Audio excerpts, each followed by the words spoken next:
From UFOs to psychic powers and government conspiracies, history is riddled with unexplained events. You can turn back now or learn the stuff they don't want you to know. A production of iHeartRadio.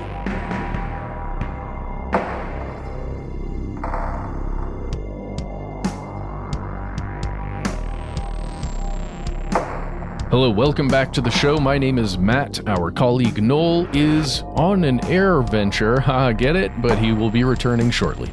They called me Ben. We're joined with our super producer, Paul Jetlag Decant. Most importantly, you are here, and that makes this the stuff they don't want you to know. It's no secret, Matt, that you and I both are longtime fans of conspiratorial pop culture. We love a secret society. We love an overarching intergenerational conspiracy. And I remember when the film adaptation of Watchmen came out, and I don't know about you, but that totally rocked me. I loved it. Yeah, dude. Seeing that dude's giant blue, yeah, that was a great movie. Was it giant? It looked kind of average. Well, think about, it's really scale. If you think about scale. So like for him, maybe right. It wasn't that big, but like for everybody else. When he became a giant. Yeah. We're spoiling the most important part of the entire story. Yeah.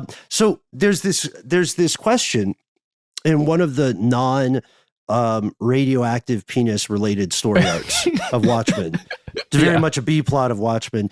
There's this question about who watches the Watchmen, who holds those in power to account, like the people who are supposed to create and enforce the rules, who makes sure those people also practice what they preach. There's a great new version of that in The Boys. I think that entire series goes over that.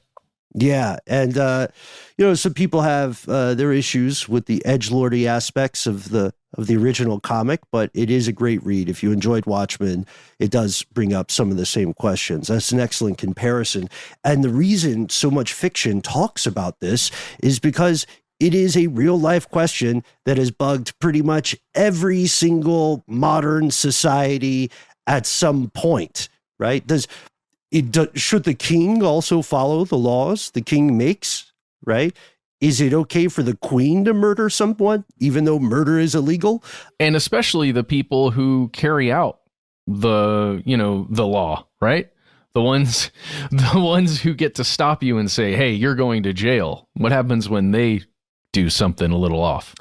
Right. When is it legal for a member of law enforcement to commit homicide, right? Or to speed, there's all these if-thens. And in an earlier episode, something surprising happened to us on the way to recording. Some unrelated research led us to a strange tale of conspiracy and investigation that goes right to the door of Congress. It got real ugly. And it's still, I would argue, continuing today. The aftermath of a grand undercover operation known as Abscam, which is not, despite what the name might lead you to think, it is not a product for abs that you would see advertised on Instagram or something. Yeah, a scam for your ab workouts. A scam for your abs, or a camera just for your abs. Anyway, here are the facts. Abscam is an extreme version of a sting operation, right? At heart. Oh, that's exactly what it is. It's a sting operation and or entrapment operation, depending on how you feel about it, right? Depending on how you feel. Either the courts went one way for sure. But that's depending on whether or not you're in Congress. There you go. That's going to influence whether or not you think it's entrapment. That's exactly right. It's something that has been going on for a long time. It's a way to catch a criminal in the act, right? A sting. It's a sting operation, right? So you set up all of the requirements for a crime to go down, usually a transactional crime of some sort, where money can be exchanged or a good can be exchanged for something illegal, right? And it's weird because on one side of that transaction, there are the police or the FBI or some other law enforcement official. And then there's someone who is being stung on the other side. Mm-hmm. Yeah. The term sting became famous in American culture in 1973 because of a movie called The Sting with Robert Redford and Paul Newman, I think. But the film itself is about a grift. It's not about a police operation. Still, people like the phrase sting operation, and it works. We see it all the time in fiction. Countless Law and Order episodes have someone going undercover.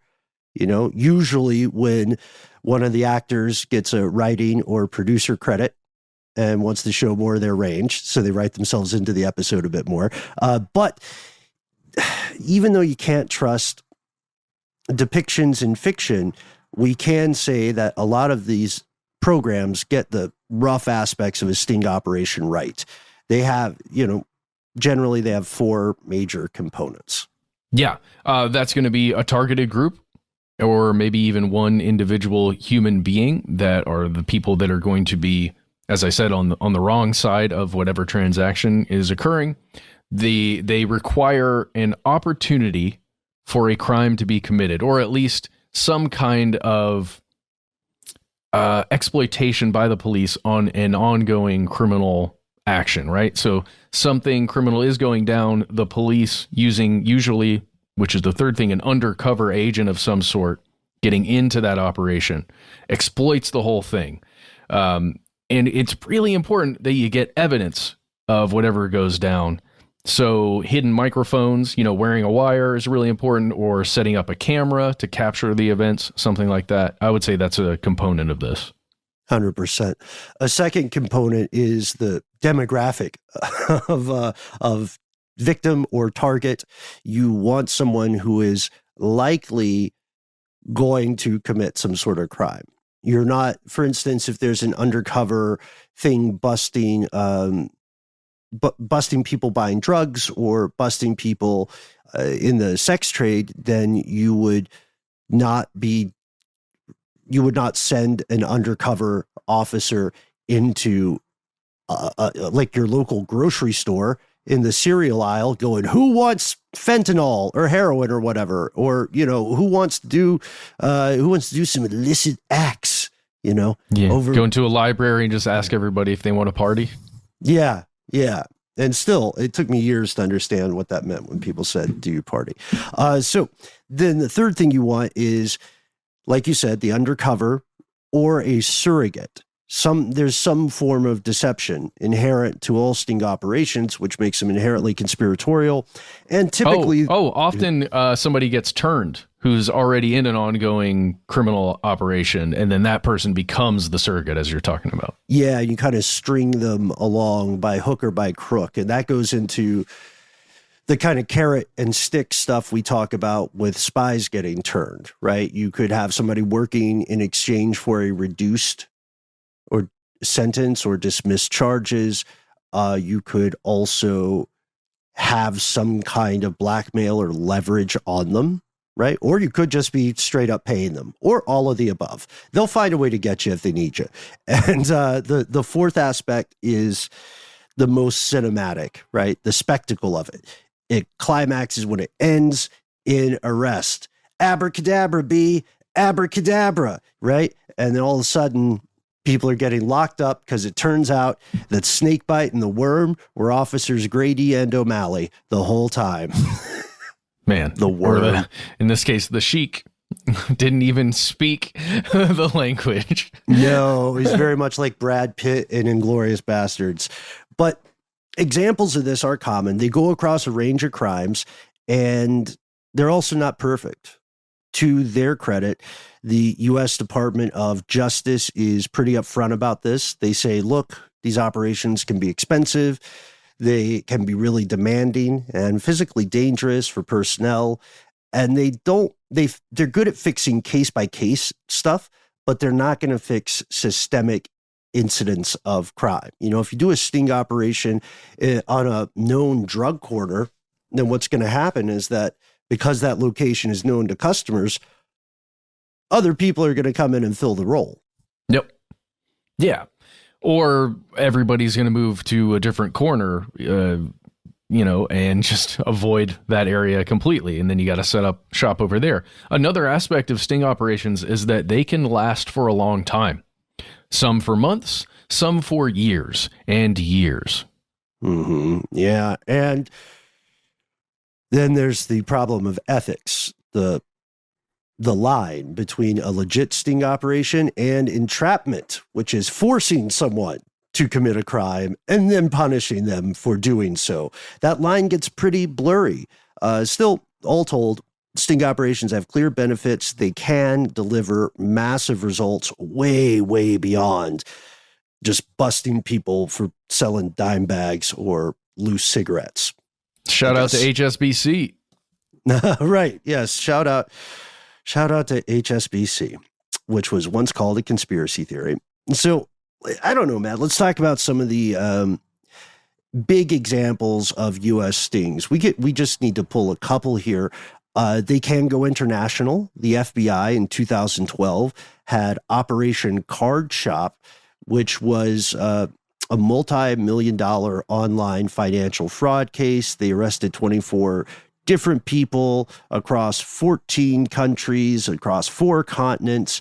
They called it the largest coordinated international police action in history, at least targeting cybercrime. And when you hear about the way these things work, it sounds like the people who got pinched were kind of doofy about it, right? Like it sounds as though they didn't think through things or they were way too trusting. But we have to remember there's a lot of social engineering, right? There's a lot of, just like Scientology, there's a lot of nuance and a lot of style that goes into getting people to accept these false versions of reality. Like the cyber sting thing, you would go to this website and you could buy or sell stolen credit card info, driver's license numbers, bank information, all the stuff you would need to create a fake identity, essentially, except for like printing the thing out, right? And then you would also have a forum, a little campfire, where you could discuss general hacking techniques. It is crazy that they would think you could just go to a website and carry out this kind of illegal activity. I wonder what kind of login there was for this website. It's just a regular old username and password. That's it. Oh, now I'm buying credit card numbers and stealing identities and using, potentially hundreds of thousands of dollars by charging all these credit cards. That's weird. Well, a big thing about this we have to realize too is that this website became vetted by first a few members, and then through word of mouth, they vouched for it to people that they knew. That's what I mean with the social engineering. It operates on trust factors, right? So I know, me and Haxor 69 Leet have been friends since back in the bulletin board days. And so I know this. I might not know their real name, but I trust them when it comes to recommending a good place to steal credit cards. Honor among thieves. Reebok Reborn really gives this site a 10 out of 10 for credit card hacks. Yeah. That's weird. And they're a tough, they're a tough cookie. They don't just hand out those 10s the way they would hand out credit cards. So another operation, this one's even weirder. In 1998, NASA, the U.S. Postal Service, and Customs got together and they did a sting operation. This isn't always just like the FBI or your local police department. They wanted to get a stolen moon rock back. It had been stolen and hidden in a vault in Miami. So in Operation Lunar Eclipse, they successfully nabbed the bad guys and brought the moon rock back. Wow. That's kind of a cool story. Yeah. That is a cool story. I want to know more about it. That sounds awesome. We should look into that further, Ben. I like that a lot. Well, there's so many examples of this kind of thing, and especially this kind of thing that skirt right up against that entrapment possibility or the entrapment angle. Because I remember when we would talk about the FBI going after people in Muslim communities, right? Where they would try and set up a sting operation by providing weapons or explosives to people that the FBI was basically grooming to take out terrorist action. It's a bit strange. Is the FBI manufacturing terrorists, I think is the name of our episode on that. And one thing that still sticks out to me about that is this is a high mark of character for the folks in those communities, right? The folks running the mosque would hear about this stuff and they called the FBI. And like, there's some crazy people. They're trying to get our community members to become terrorists. You have to do something. And then the FBI would find out that it was itself. That it was the terrorist groomer. So, there's a lot of controversy, and it's very much not a perfect system. What happens when law enforcement forces the commission of a crime? How do we square ethically with the fact that police and authorities often engage in crime during one of these operations? They're buying drugs. They may end up doing drugs in front of the people they're trying to nab just to show they like to party, right? Yeah. Well, and deep undercover is a terrifying thing. It's a terrifying place to be as an individual, right? And when you have to fit in with people who may not feel weird about committing murder, you never know what you have to get into in order to retain your cover. So it's a scary situation. Yeah. Even when it's just kind of cynically milked for entertainment, you can see the tremendous potential for psychological damage and for physical danger that is posed to these operatives. I'm thinking, or having to commit a real serious crime because you have to, or else you're going to die. Right, or having to explain in a believable way why you're not the right fit for that. Like one recent example I saw, a spinoff of Law & Order called Law & Order Organized Crime, and a character from another show is a deep cover operative for a big arc in the story. And this isn't spoiling stuff. You learn it very quickly in the show. He takes on the persona of an arsonist named Eddie Ashes. That's his street name. And so I'm wondering if it's like WITSEC. I guess I guess if you're generating that kind of cover, you do need to choose your own name, but how ridiculous can you get with street names before someone says, I don't know if you're really a murderer. I don't know if Noodles is really a hitman. Yeah, Ashes was probably a prolific arsonist, I want to say. Yeah, right. Exactly. You nailed it. So this is an issue too. The entrapment thing comes up a lot, and it's been used as an attempted defense in U.S. courts. But I don't think many folks understand that entrapment laws, as applied to the public and as written on paper, they don't really apply the same way to undercover operatives. Entrapment is a defense only when suspects are being pressured into committing or being implicated with a crime they would not have ordinarily have committed. And the legal definition of pressure varies depending on the judge, depending on the jurisdiction, et cetera, et cetera. It's like you're trying to prove intent, right? And you're trying to prove, you're almost trying to like multiverse it or quantum leap it and say, well, it's not entrapment because, friggin' look at this guy. This guy was definitely, he was going to do something, Your Honor. He was going to do something. But as a law enforcement agent, if your team is the one that initially says, well, hey, what if we took some of your campaign funds and spread them out over here? Then that would probably be entrapment or viewed as entrapment, depending on which state you're in, obviously. But if it's like, we got all this money, what are we going to do with it? And then the target says, well, I could invest it over here and then get you a return or hide it in this shell corporation. That's when it's not entrapment. There's a kind of a long line to be a U.S. citizen. Have you heard of private immigration bills? Right. So this leads us to the heart of another controversy, one that does not get talked about often enough.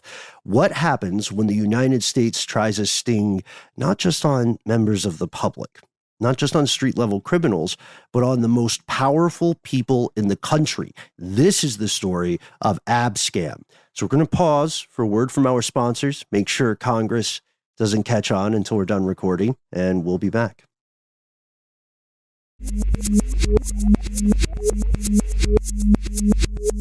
Here's where it gets crazy. You can go to the FBI directly to learn about Abscam. Yeah, but the stuff that's written on the official FBI website differs a little bit. It's a little back patty. And some of the stuff differs. I wanted to ask you about some of it, Ben, because let's at least start with the FBI and see where we go from there. Yeah, they've got a quote where you can see this on their website. They say, "It all started in July of 1978. Maybe we get a little nostalgia music there, Paul. Perfect. When we set out to catch New York City underworld figures dealing in stolen art. We set up a bogus company in Long Island, Abdul Enterprises, thus the name Abscam, Abdul Scam, said to be owned by a wealthy Arab sheik who wished to invest oil money in valuable artworks. Then we recruited an informer who connected us with crooks willing to sell us stolen treasures." Huh.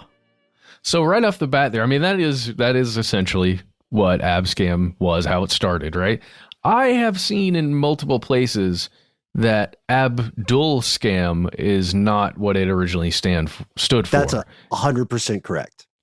Okay. All right. So my understanding is that it was originally, and forgive me here, but this was just the way it was put out there, it was called Abscam because it stood for Arab Scam. Yes, it was originally called Arab Scam, and we'll get to the name change too. Okay. Where they sort of changed their story about it, and the FBI is not near as quick to report that name change. You know what I mean? The past. What is the old saying inside? I think it's the DOD. We don't lie. The truth changes. Which is a chilling thing to hear, right? But it's that kind of doublethink is more common maybe than people believe. Let's learn about the informant in question. They just call him an informant. They don't give this guy his due. Melvin Weinberg is just larger than life, man. He was a well-established con artist who got caught. He was jammed up. He later said he kind of reformed. He was hired with the FBI by the FBI on the understanding that if he played ball and did well, he could get a probation deal and avoid some time in prison. And then also he would be able to get charges dropped against his estranged wife who left him for Wayne Newton. It's a long story. Yeah, it feels like a Hollywood story, right? It feels like a script. Oh, wait, that's because it was. American Hustle. Yeah, there you go. You can check out American Hustle with all the names changed and all the, the story's a little different, but you can learn a little about the character of Melvin Weinberg. You can also, by the way, watch a 60 Minutes interview with Melvin, which is, dude, the guy is great on camera. He's about that life. He is very blunt. He's very transparent. He has always maintained that he felt no strong ideological motivation. He was in it for the money, dude. And so to keep his estranged romantic partner out of the pen. The operation begins as low priority, kind of white collar sting. They have a budget that's $32,000. This is the 70s. And that's enough to prime the pump for a few months. And if we're being candid, that means it's the kind of thing where they catch who they can catch with the money. And if they catch some people, it'll be considered a success. Yeah. And remember, at this point, with that $32,000, this is strictly focused on stolen art. Mm-hmm. Which even the FBI at that time knew was a great way to launder money. So cutting past the racially charged aspects of Abscam, which didn't age well, the FBI quickly realized they were onto something bigger than they thought. Within just a few months, they had recovered 2 paintings that together were worth $1 million. And Weinberg got a little bit of a vigorish too. He dipped his beak because the company that insured those paintings paid him 10 grand. And this is where he talks about this in these interviews. I think in the 60 Minutes one, he says, I realized I can make a living, doing grifts for the government, basically. Yeah, working for the FBI. Like, shoot, this is the best job I've had ever. I mean, it made sense. Hey. I'm not going to jail because the people who run the jails are also my bosses, Yeah. But here's the deal. Weinberg is really good at this. I mean, he's just a con man, I guess, a scammer in himself. So he actually convinces the FBI to give him more money to do more stuff. He's like, I got other ideas, boys. Let's try this out. Yeah, and he convinced them. They wanted to hear more about his ideas. Yeah, and he convinced them. Well, he instructed them, like, all right, you like some of these ideas? Put $1 million into this bank account. I'm going to turn that $1 million into convictions, boys. That's basically what he said. Mm-hmm. And he did raise a valid point because he said, look, people are coming to me and I'm representing this Abdul Enterprises. They're going to ask, well, where do you bank, right? Where's your paper trail? Because you're supposed to be a legit business. So I'll need to be able to tell them Abdul Enterprises has a huge treasure trove of cash in Chase Manhattan Bank. Here's the account. Here's what the account looks like, and that's the credibility we need. He was absolutely correct in this regard.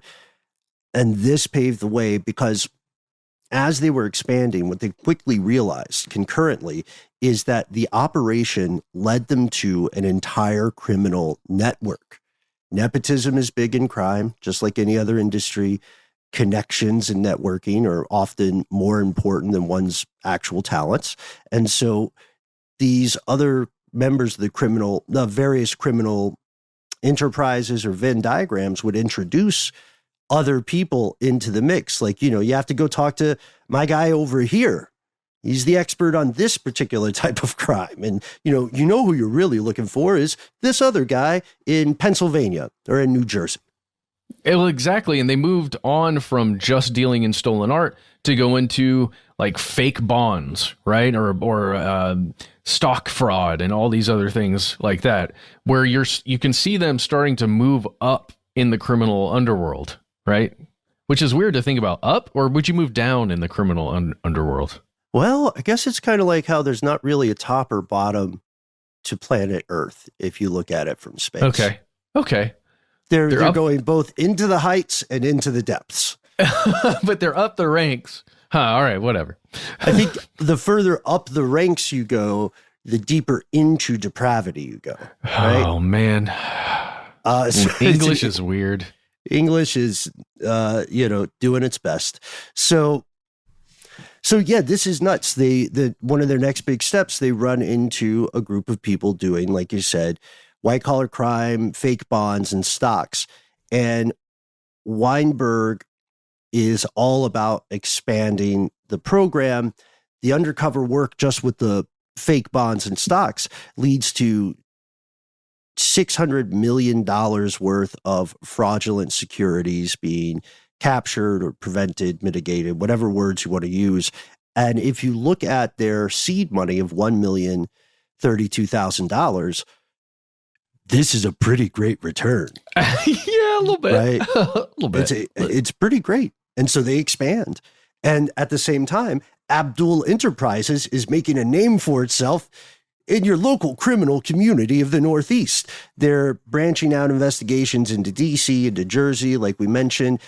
Maybe it's time we talk a little bit about the actual operation. What do you think? How does he do the approach? Well, let's say he put on several costumes, right? He tried a couple things out, didn't really like them so much. They didn't work as effectively as he wanted them to until he landed on Kabir Abdul Rahman. This guy is supposedly a sheik from the Arab Emirates. And this guy, oh boy, he's a millionaire businessman. He's got all this money and he wants to launder it through whatever it is that you're doing. He just needs to get money moving through the U.S. Right. He needs that money clean. He needs it invested in a stable economy. Yeah. Do check out our episode on real estate and foreign investments. Well, and the idea that, just to keep this in mind, we're talking about late 70s. So picking someone from the Arab Emirates who happened to be, royalty, or at least close to royalty, it was a perfect idea. It really was a perfect idea because money was just being printed in that region of the world at that time because of oil prices and what was happening with oil. Yeah. And important to note that Weinberg did not say he was the sheik. He was the representative, the agent. He's an agent. The right-hand man of the sheik, which also further lends to credibility, although that might seem counterintuitive. If the sheik is really powerful, you're not going to meet that guy at the beginning. You're going to have to earn that meeting.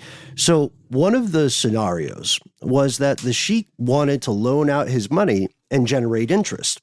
Very common in the Western world, but according to this grift, the sheik was very concerned about Islamic laws against usury, which is charging egregious interest rates. So he needed bogus or forged certificates of deposit to withdraw cash from Muslim banks to invest somewhere else.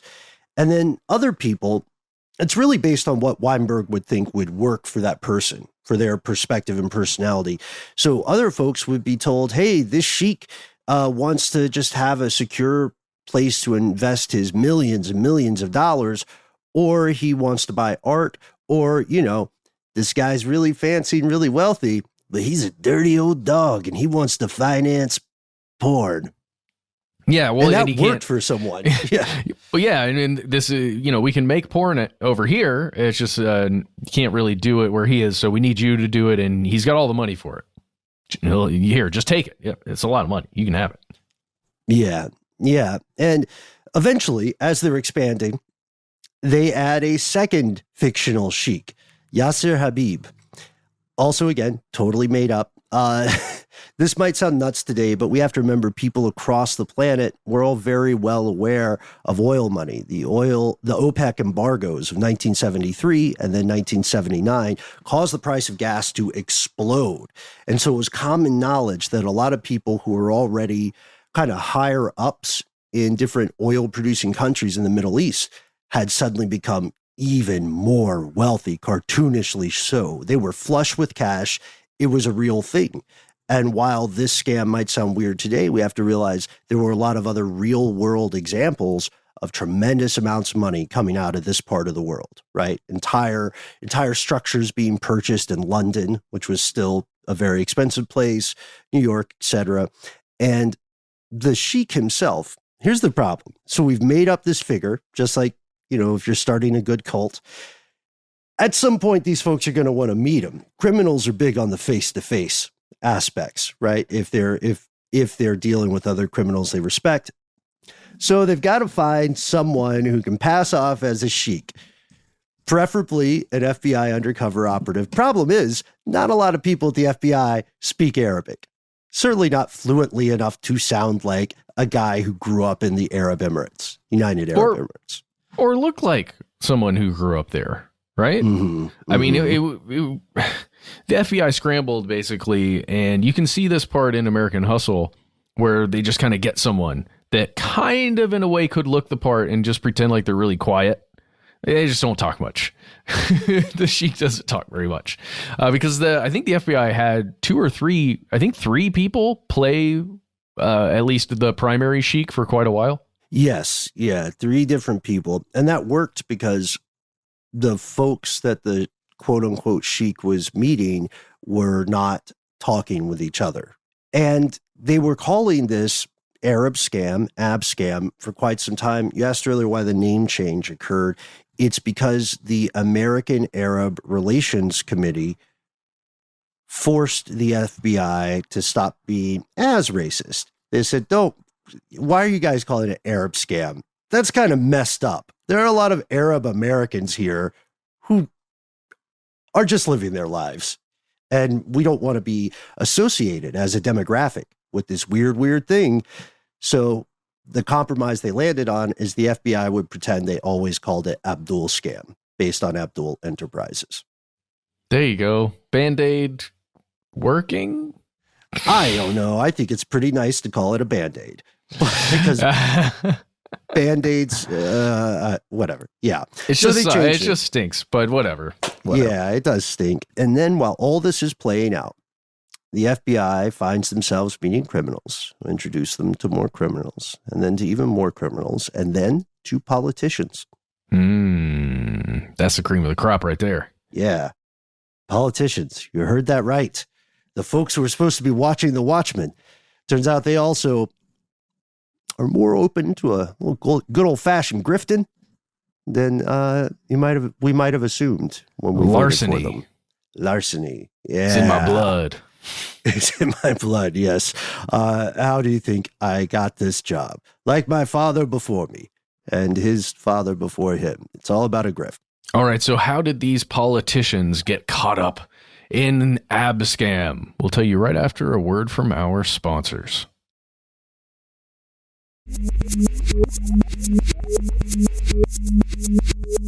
And we're back. All right, Ben, what's going on? Elected officials? Oh, yeah. Oh, boy. Okay, so to get to the officials, we got to meet another guy named William Rosenberg. William Rosenberg, kind of a white-collar crime dude, you know. He's a white-collar crime enthusiast, let's call him. Weinberg knows about this guy and targets him, and he says, hey, Willie, you will get $7 million worth of commissions if you can help my principal, the Sheik, make a $100 million investment because he wants to turn Atlantic City into the Vegas of the East. Whoa, really? East. Vegas of the East? $7 million? I'm in, said William Rosenberg. But just like any internet scam today, there's someone who wants to give you all this money. Oh, yeah. But there's a holdup. Oh, no. I know. This poor Sheik, he needs a guarantee that the hotel casino he's trying to build is definitely going to get a gambling license. Because a casino without a gambling license, you know, it's like a hotel. It's just a hotel at that point. And so Rosenberg, say what you will about the man, is a very solution-oriented guy. And so he says, look, this is no problem. And I have an awesome grifter voice for this, but we're not going to do it. He says, I know a local politician who's definitely on the team. This guy's also solution-oriented, and he can help smooth things over. He's actually the mayor of Camden, my good friend, Angelo Ericetti. Oh, Ericetti. So Ericetti. You're the FBI, right? Yeah. And you're trying to bust somebody for shady financial dealings because, again, you think they're a likely offender. You strongly suspect they've done stuff like this in the past. You just can't prove it. And now all of a sudden you get Shyamalan and they're like, yeah, I've got another guy to add to this heist. The mayor. The mayor. The guy that runs Atlantic City. Cool. Cool. All right, yeah, set that up. Let's do that. And you can read about all of this in a book called The Sting Man that was written by Robert W. Greene. This whole story, like this book, is nuts. It is really worth your time if you like reading books. Check it out. And Ericetti gets some weird TLC in Greene's book, which is probably one of the best books there is out about this case. He is said to have been really foul-mouthed, cursed like a sailor. He was a megalomaniacal person, extremely taken with himself, and he was a crook through and through. Our pal Weinberg actually came to really enjoy Ericetti because they knew where each other stood, essentially. He's like, look, we're both after the bag, right? And he's like, yeah, we're after the bag. And he's like, I like this guy. I think Ericetti is the one who was quoted in that book as saying larceny is in my blood or something like that. Yes. Yeah, you're right. He also said, look, I'll be your rabbi. I'll give you Atlantic City. Without me, you do nothing. Well, all right then. Right. So he was like one of those people who's like, I could be your best friend or your worst enemy. And you're thinking, dang, man, we're both in line at this Chipotle. Calm down. But so his price is $400,000. Ericetti wants $400,000 off the top to get things going. And it turns out Ericetti was very much open for business of all types and didn't have one specific kind of graft or crime that he focused on. He kept going to agents and saying, well, hey, what about this thing? Just like Weinberg, he was a man of ideas. Well, yeah. Basically, okay, so you got a casino, right? You're going to run a casino? That's great. But what about money laundering? Have you thought about doing that? What about counterfeiting? You going to counterfeit some money? Because we could do that. I mean, that's pretty easy with a casino. What about the ports?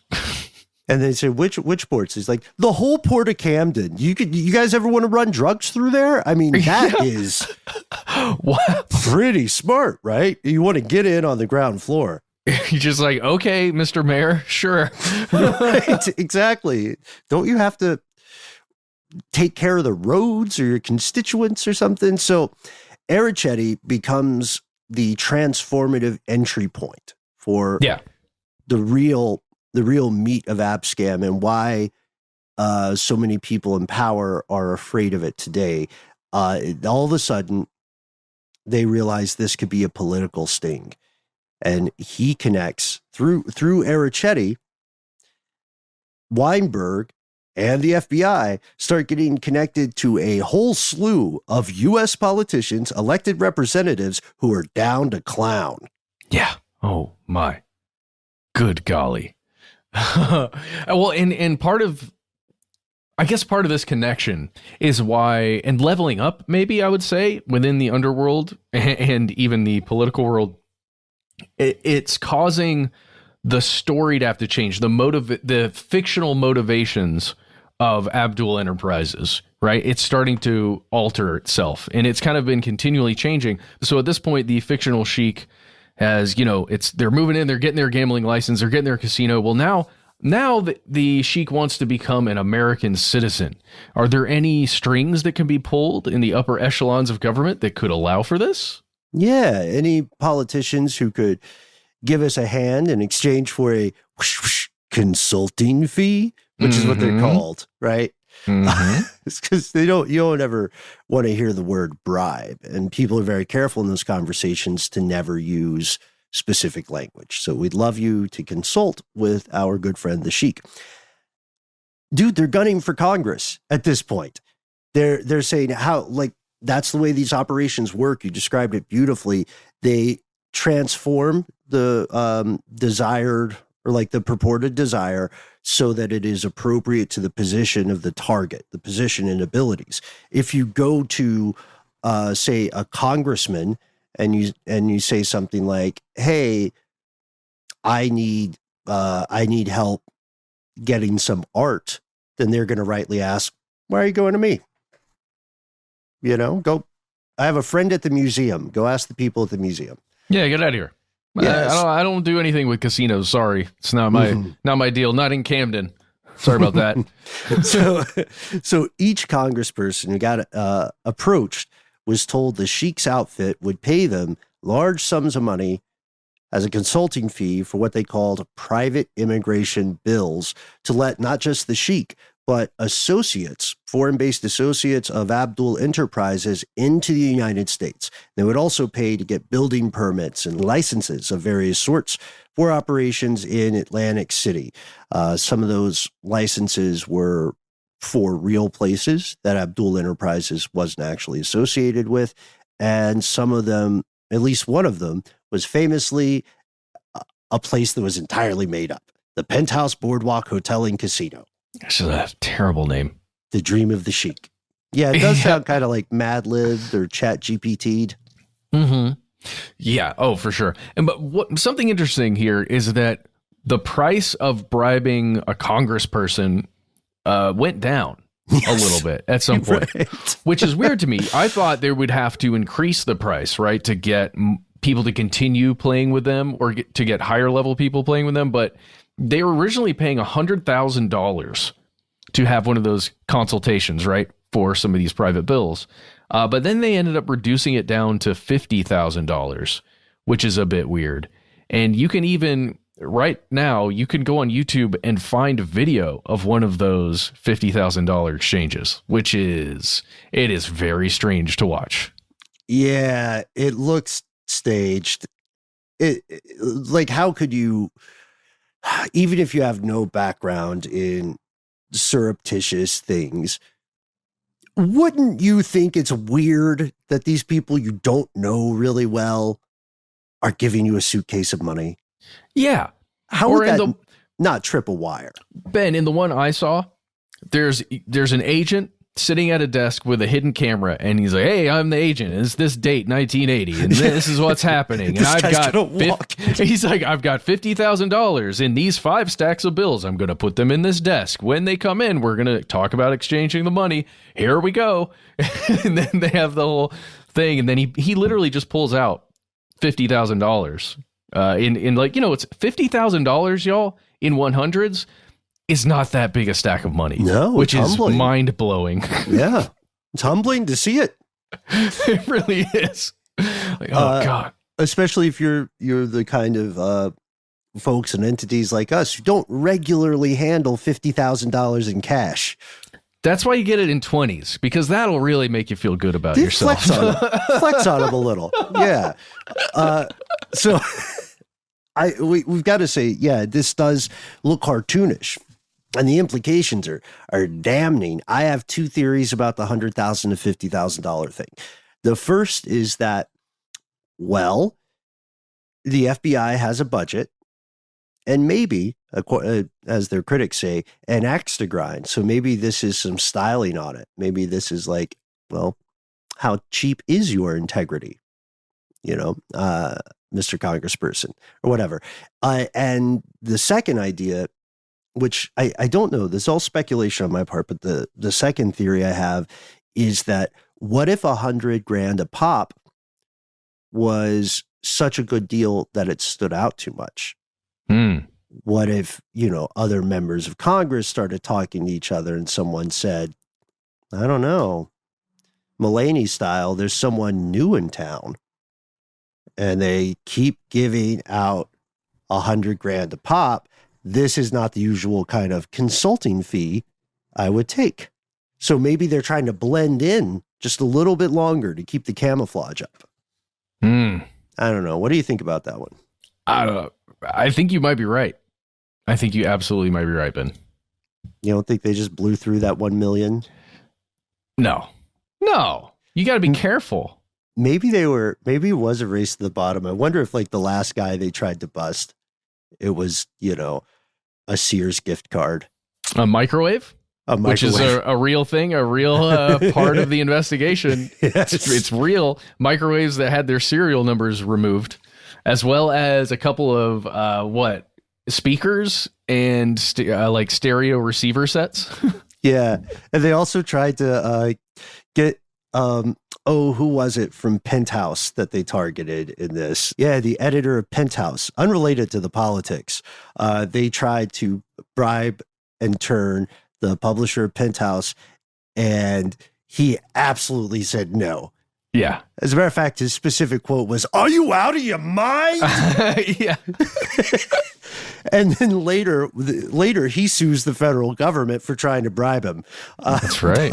But so the FBI is taking these meticulous notes, and Matt, I think we know they recorded each exchange, but I believe it's the first time in U.S. history that kind of videotaping you're talking about of government officials physically taking bribes actually occurs. I think so. And it is nuts. The one I saw was with John Murtha, and he's offered $50,000. And after he's offered this money, he goes on like, oh, well, we're not going to do business yet like that. Let's do business for a while. Then, we'll see if we get to that level, basically where I'll take cash money from you in that way. Let's make sure this is all in the up and up. But then he talks about, well, I'm on the ethics committee, so I've seen this kind of thing happen before where it goes really bad. Just like, wait, are you or are you not going to be taking money from these guys because you're definitely doing dirty work for them. It's very, very weird to watch. Some double think at play, in some of these situations. And this documentation shows multiple sting ops, recorded before a live studio audience, right? There's some that occur in a house in a pretty nice neighborhood in D.C., some that occur at a yacht off the coast of Florida, and a lot that occur in these kind of innocuous hotel rooms in Pennsylvania and New Jersey. In the end, 7 very high-level U.S. politicians get jammed up. 6 congressmen, and believe it or not, folks, 1 actual U.S. senator.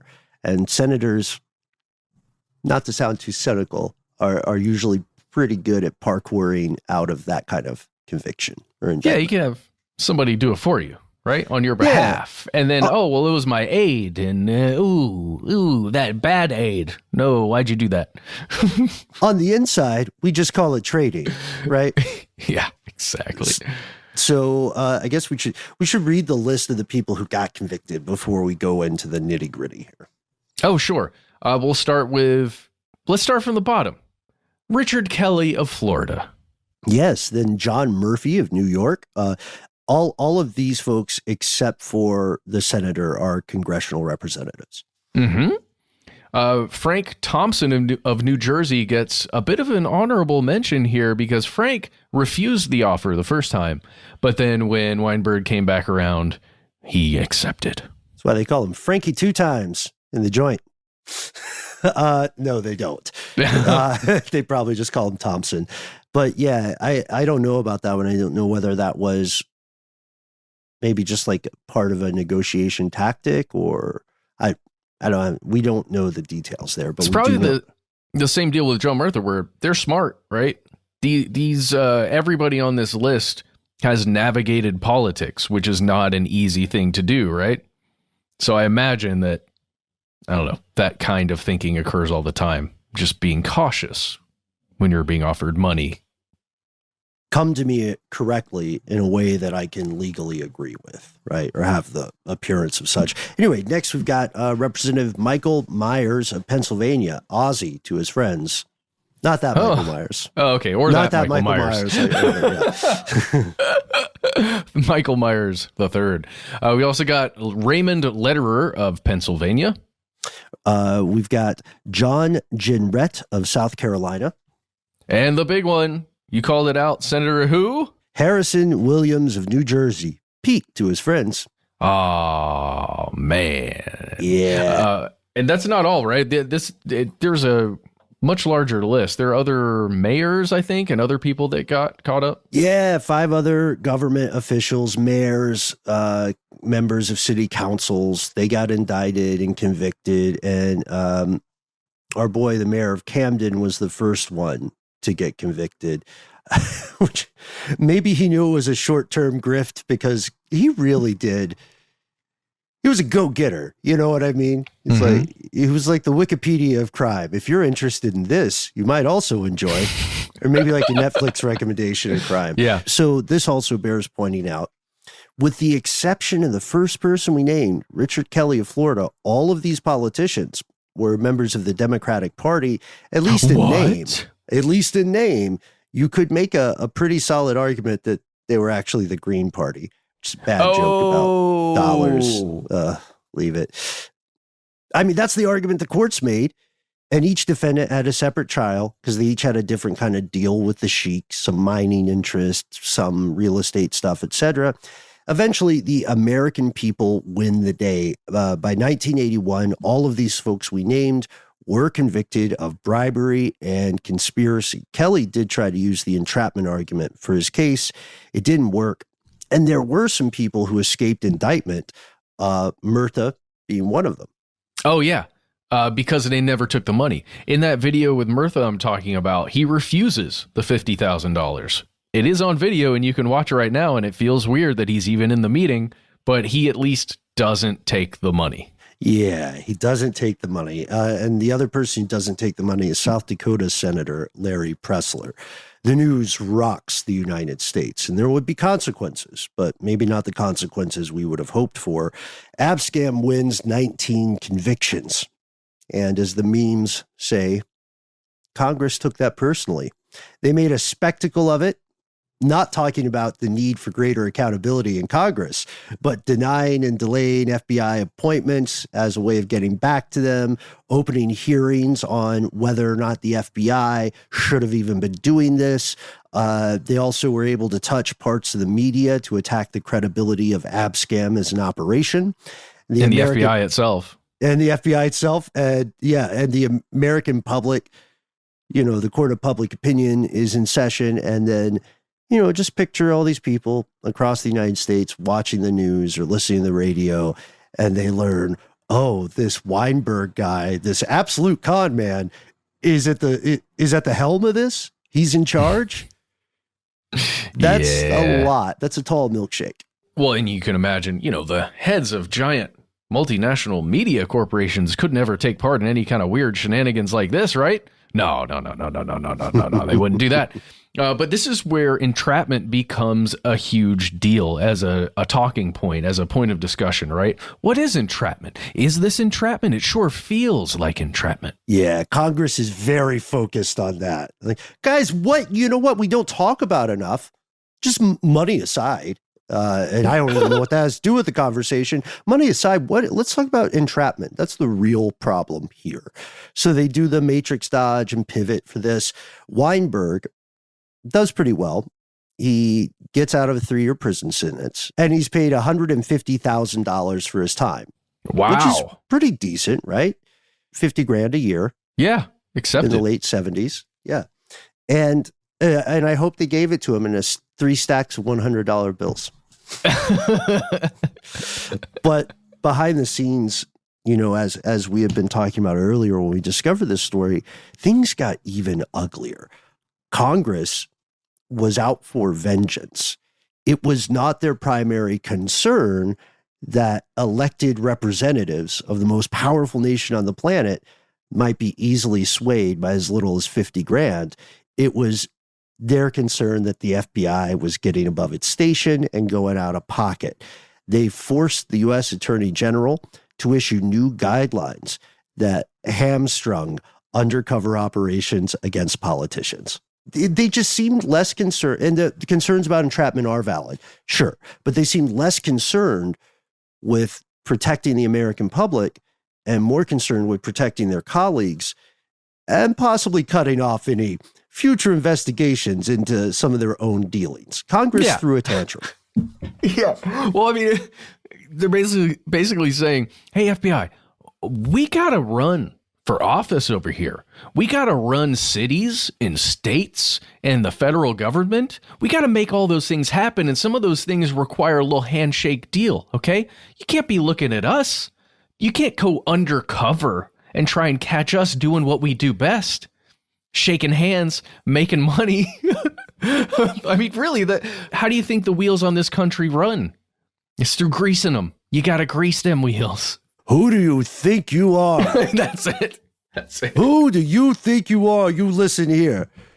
If I catch you inside Rhode Island after dark, we're going to have a very different conversation, my friend. Do you like your operating budget, FBI? Exactly. Yeah. But their mission of vengeance backfired a little bit because it made Abscam a bigger story than it might have been otherwise. And that gets us to, I think, the most disturbing part of this. Folks, I mean, Matt, Paul, conspiracy realists playing along at home, why haven't there been more investigations like this? This is the only one of its kind. Yeah, because Congress set forth a ton of rules of what you can and can't do during an undercover investigation from that point forward. You're not going to, you fool me once, basically, is what they said.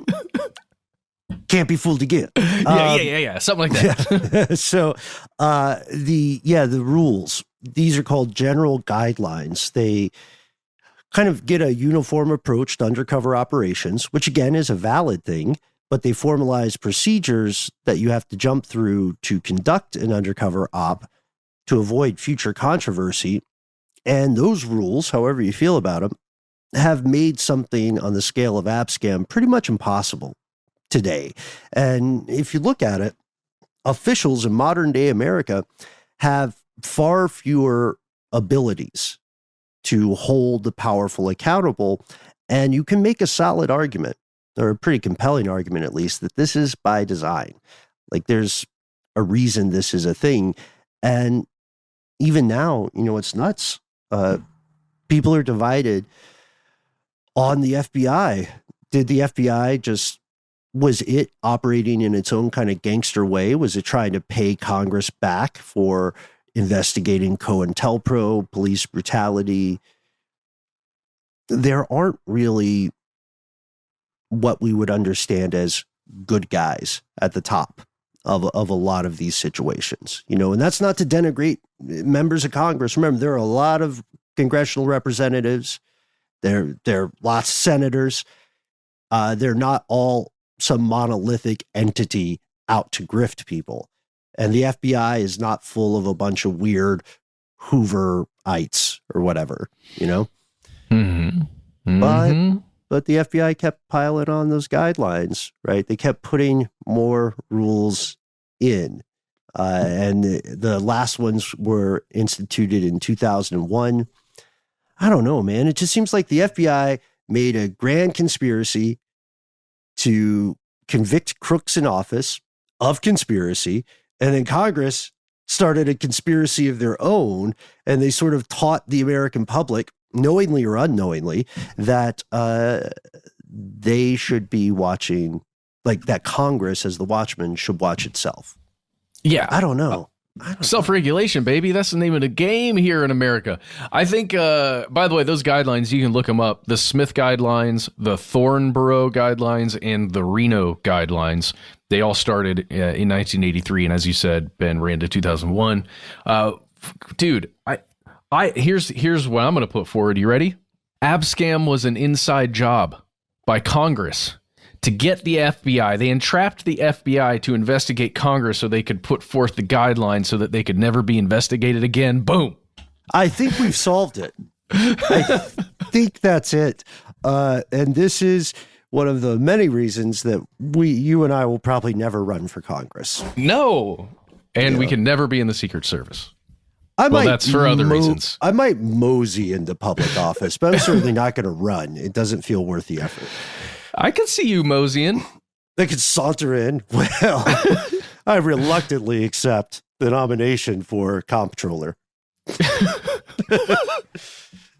Let's keep writing ourselves in as comptroller and just hope we never have to actually deliver on that weird inside joke. Crunch some numbers one day. Comp some trolls, man. Wait, what does comptroller do again? It's an accountant. It's way less fun than like the idea that one, trolls are real, and two, there's a government job to just compensate them. The computer troller. Okay. Well, with that, folks, we would love to hear your thoughts. Do you believe that Congress purposely hamstrung the FBI after Abscam? Do you think that what do you think an investigation like this would find in the modern day? I think that's one of the biggest questions. And are you surprised that it only took 50 grand for some of the nation's most powerful people to become criminals? Let us know. Facebook, internet, YouTube, TikTok, until the Restrict Act goes through. All the hits, all the good ones. If you don't sip the social meds, never ye fear. You can call us directly on a telephonic device. Yes, dial 1-833-STDWYTK. When you call in, it's a voicemail system. You've got 3 minutes. Give yourself a cool name. Doesn't matter what it is, as long as it's not your real name. No government names on our voicemail, please. Standard policy. Also, let us know if you give us permission to use your voice and message on the air in one of our listener mail segments. If you've got more to say than can fit in 3 minutes, why not instead send us a good old-fashioned email? We are conspiracy@iHeartRadio.com.